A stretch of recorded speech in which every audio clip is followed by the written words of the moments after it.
But there's two different trailers, right? That I wanted to watch with y'all because of, you know, H also came out with a trailer of their own. But the first trailer I wanted to do is Genshin! Hey, let's go! I've been waiting for this, bro. This thing is number 3 trending for gaming because it's so fucking good. It is the Teyvat Interlude teaser that even the gods have limits. Oh, something so spicy on that. Now, even though I don't really play Genshin anymore, but I do still follow the lore a little bit, so I know who are the 4 shades that have been mentioned multiple times, roughly from bits and pieces, from what people tell me, and what I've seen. Let's read what the thing here says. In the council of the gods, no mortal voice is ever heard, and thus the fate of the world was arbitrarily determined. Which is why last time I've seen some lore people talk about everyone's fate constellation is like predetermined because fate is already predetermined in the world, except for the archons who have their own fate to themselves. That's why their constellation is literally a portrait of themselves. Now we know such is the way of the world, but do the gods act out of contempt, or have they at some hour begin to act out of fear? So I think with this trailer we get more context to what Teyvat is. I'm very excited to see how the 4 new waifus are, the 4 shades are. I mean, I already see bits and pieces in Twitter space because, you know, I've been barking at them. They're very sugozing. Yeah, I'm counting on my fellow Genshin lore people to, like, give me more context on the things that I'm going to be missing. Because my playthrough, I'm only at the start of Sumeru, so there's a lot of things that I'm probably going to be missing out. Let me also drag out the other things that I've saved for myself. So let's give this a go.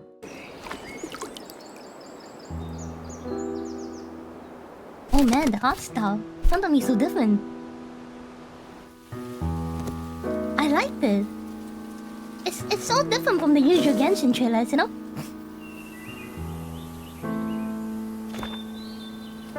Why does this feel like a scene from Jesus, like reciting his teachings to his followers kind of thing? The world has always been so. Life abides no reason. Ooh, For hey, none Karina! are born by their own consent. What? Death abides no reason, Hey, for it cannot be defied. Bro, actually, if you stop to think about it, I realized something. First, she's hot. Second, this wings? Isn't it the same as the statue in Inazuma? Wait.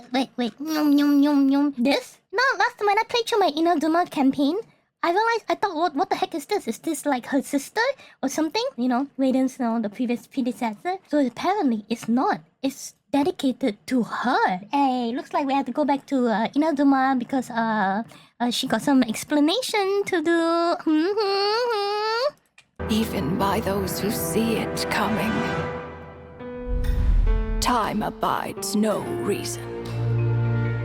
For it deprives so us Robin. all equally. Her face looks like brooks Robin. not a second to be reclaimed.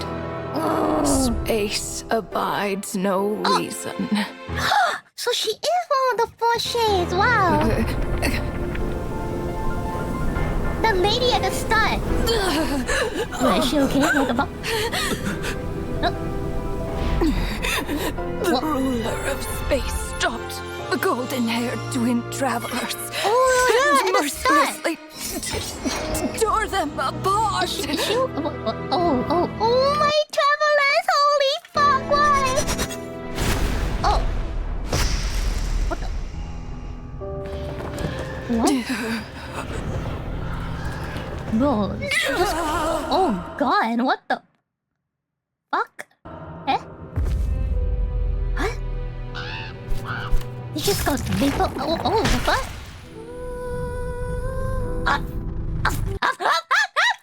Oh my god, queen! Oh my god! Dear, no. This looks more like Rhine-daughter's doing. My daughter? Please don't litter other people's spaces with your bizarre creations. Hey, Rice... Ow!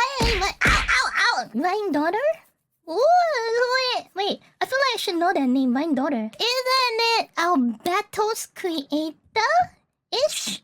it in Mondstadt time? Yeah! Okay, wow, see, I remember now, I remember. Awesome. Unsurprisingly, all life here has been rendered unstable. How Tainted. can that... Wait. I thought Alberto's mom was a badass, but not a shade. Did something happen in the timeline? And the fact that she corrected herself means that this was recent. Like, she became a shade. Is that it? By the ruler of space. I have seen enough to know that repeating this experiment would be fruitless. What? Repeating? You're toying with people's lives? Huh? You seem to wield my power as if it were nothing but a plaything for your So amusement. she must be the original... Although merging the with you original has shade. stripped me of agency, I shall still continue to voice my disapproval, Ooh. my dear Rhine-daughter. So at the end of Alberto quest, he said that he and Rhine-daughter found a nebulous heart in a dungeon that Rhine-daughter told him to learn the truth of the world, then left. So based on what she is doing, she said experiments. From what I've heard, since we can know that it is currently the 4th loop, I think, in Teyvat, because, you're the 4th descender. So this whole thing is an experiment too, the Your world Teyvat. nagging is one of the only things that can get under my skin. Menacing. And you, Istaroth? Why did you bestow history upon them? History? What? I had to find some way to pass the time, did I not? After all, it's clear that Asmodee is not here. Oh, Well, perhaps... she's the giver of life, huh? So Asmodee is the lady at the start of the game. Let us don't mind spoilers now. So recently he told us when Daughter devoured the nebulous house and merged with her. Wait, what? Huh? So what? He just casually dropped that his mom ate a shade's heart and merged with her to become a god? Perhaps I'm you so could confused. share your Huh? input a little earlier next time. She's so hot! But you're right. There's no trace of Asmodee here. Where has she gone? Anyway, it's time I put this space out of its misery. It's just casually, oh yeah, my mom became a god. Oh, no biggie, yeah. But, just for you to know, traveler. Like it was a random Tuesday fact. Did she just delete this entire world's existence? Out of its misery. Is this a world? Or is this a virtual space? What? Oh my god. Wait, all these cute things is also the same thing, the very same thing that Heavenly Principles Upholder lady was doing. Wait, did she just delete Is this... Where is this space? Now, is this another different dimension?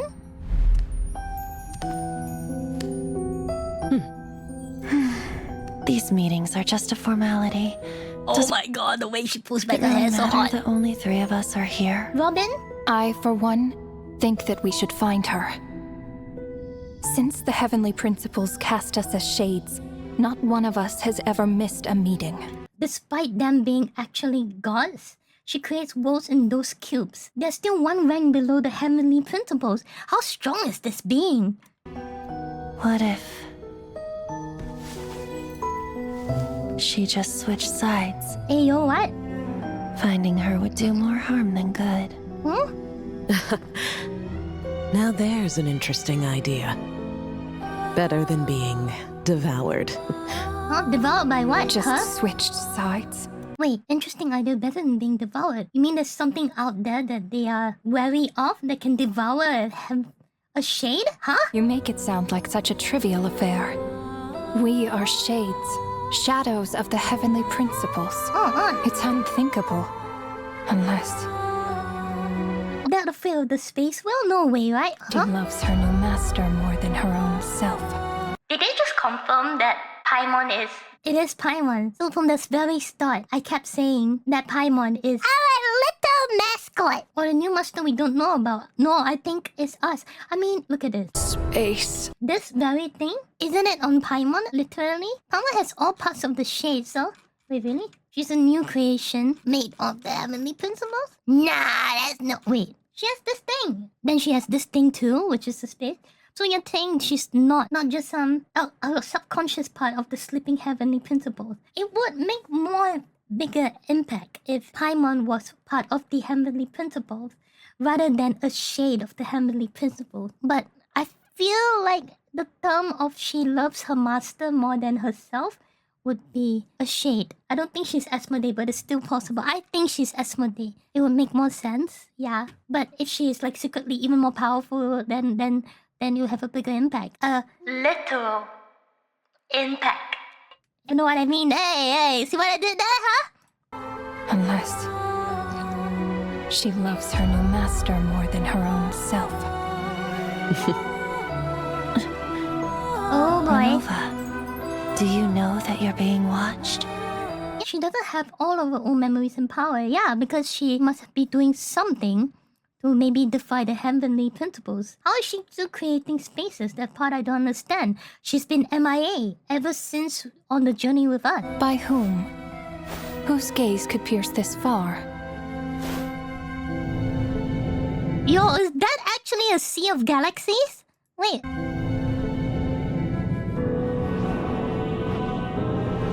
Who is... What? This one mofo? Wow! I remember those eyes. Wow! Well, imagine you hate the god so much you can actually like, pierce through the galaxies or dimensions just to stare at her It and was stalk just her. before I placed the curse of immortality. What? Oh my god, Queen, I need her to look at me like that.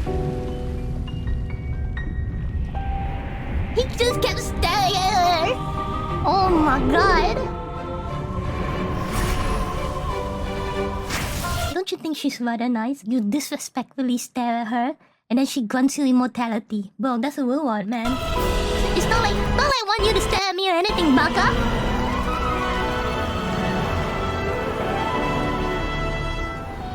He's still farming by staring at her. Yes. Holy shit. He's an old acquaintance of mine. Huh? I'm sure that working for the Tsaritsas helped him let go of his past obsessions. She's so like Robin, I can't take it. She's so pretty though. The cryo archon. With her paltry powers, she Paltry? dares set her gaze on the heavenly principles. The heavenly principles have yet to awaken. Oh. If I were her, I wouldn't pass on that opportunity either. Hey. My dear Rhine daughter. Wait, if the heavenly principles have not fully awakened, that means I think Sveti's theory of Paimon being subconscious of the heavenly principles, it might be more legitimate. Yeah. You know, I cannot allow you to think that way.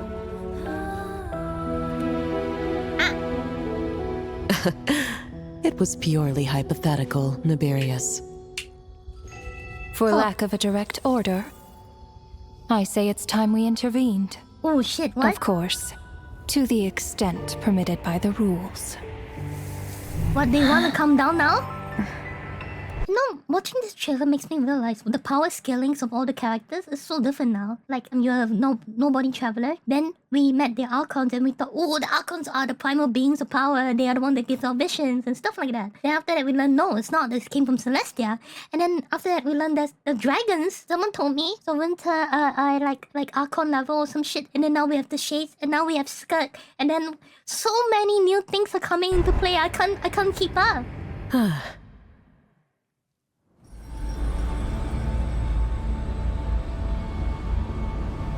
Oh, we're finally at The gaze of snow, the gods the has snow always area. been considered a blessing. Hence the origin and meaning of visions. Oh, People have always yearned this the new for the region? gaze of the Nice. gods. And yet, it is said that when mortals look directly upon the gods, they invite their wrath and retribution. yeah, they make you immortal. Damn. And what of it? Lives will be lost. A nation brought to ruins. Shit. So be it. It is nothing I have not endured before. Wow, I badass. already know the price of gazing upon the gods. So tell me, what is the price of killing a god? Whoa, little The gods shivers. did. With that voice as well. I know the price of gazing on the gods. So tell me, what's the price of slaying a god? Booty cheeks. That felt like absolute fire writing, man. That line, damn. as if the thought had never once crossed his mind.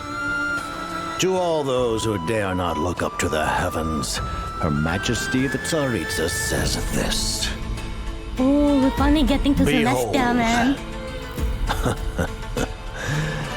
Even the gods have their limits. Oh, hence the old trailer, damn! Even the gods have their limits. Huh? Inspection over. Return to your posts. Huh? Make sure the Frostmoon Scions don't pose a threat. Frostmoon Scions? Who? Per the Pale Star Edict, we are to retrieve the damselette from Nod Cry. Oh, we finally get to see her! Oh, hey, wait a minute. Hey, I remember this because this was the flowery field patterns that was shown in one of the start of Genshin, isn't it? Well, is we finally coming to a full circle at the end of the journey? Bro, I need to play good. As much as I love the lore and storytelling in Genshin, this make me feel so many things, bro. Like, holy shit, we got a Genshin enemy votable even started producing, yeah. Not kind of funny that if you think about it, she has Hu Tao eyes. Because Hu Tao is the guide to the afterlife, so part of it could be her domain. If Teyvat is a world that is made artificially, then how do the people cross to the path to the afterlife? But I noticed something. Hu Tao's eyes is in the shape of flowers, right? I feel like that should have some significance because hers is also like a flower. This lady is literally the overseer of death, and Hu Tao is the guide to death. So is she going to be a stronger version of Hu Tao? Hey! She might look like an eldritch horror, but I would sign up for that shit, man. If the price of gazing upon you lewdly is being immortal and suffering through the rise and fall of civilization, I would gladly fucking pay it. I would stare at you disrespectfully all day long. You feel my eyes creeping upon you even from miles and miles away. Gonna be exactly like the old man and just like, no, I'm staring at you differently. However, this lady being life and can provide history on them, giving them more life, is it. Notice also that her hair here literally turns into the sense of time or some shit like that. That is so freaking cool. But there's one major sussy thing, is that all of Venti's VA shares the same VA as this goddess of time. What the sky? This is no mere coincidence. Like, how is that possible? What? No, it cannot be just budget. Genshin and budget?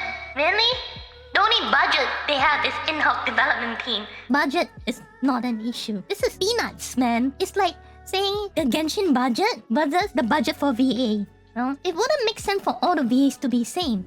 Okay? Time and wind are very connected in Genshin. Yeah, here's the thing. If one were to actually look into the previous lore, Mondstadt has been kinda sus. Swati has pointed out that the statue in the middle of Mondstadt translates to stairways or gateway to Celestia, which is kinda sussy from the get-go. And do you know, if one were to also look into Mona and click on what she thinks about Venti, Mona would then decide to, should we look at Venti's divination together? And then she proceeds to whip out her crystal ball and tries to like divine Venti's fortune on constellation. And suddenly the crystal ball will become like extremely cloudy. And she kind of like, what? That's weird. Why is it like this? It's so cloudy. I can't see through it.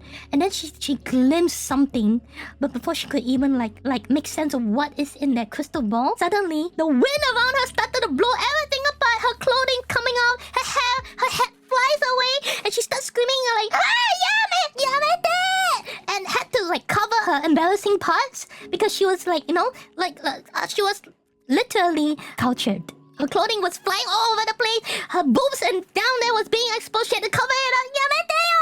And then I'm like, okay, I will not look into your device. I will not see your shit. That's when she learned to never fuck around with Venti's constellation.